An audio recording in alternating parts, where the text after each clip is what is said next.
Minister, a shocking litany of failures and errors is outlined in this long-awaited report of the independent review of maternity services at Portiuncula Hospital in Galway. Of the 18 maternity cases which were reviewed, 6 babies died, and in 10 cases there were serious errors of management that would probably have made a difference to the outcome for babies.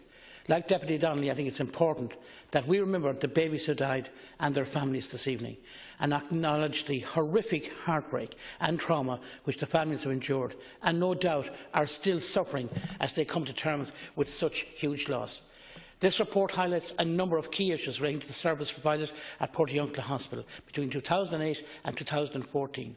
These include delays and escalation of concerns to more senior decision makers, deficit in staff numbers across both medical and nursing, poor CTG trace interpretation, and concerns relating to the administration of oxytocin during labour.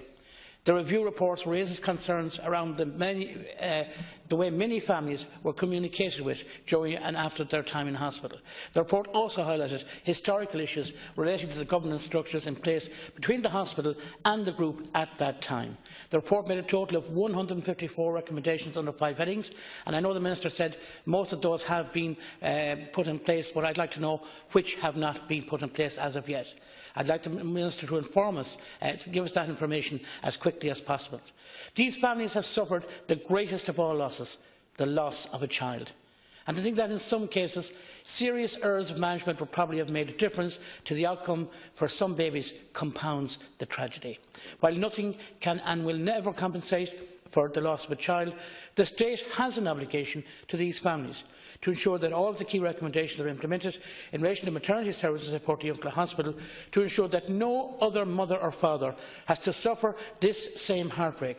Surely that is the very least we owe them. I will hand over to Deputy Rabbit. Thank you, my colleagues, for sharing their time with me. I had my baby in 2005 and I was fortunate I gave birth in Portugal.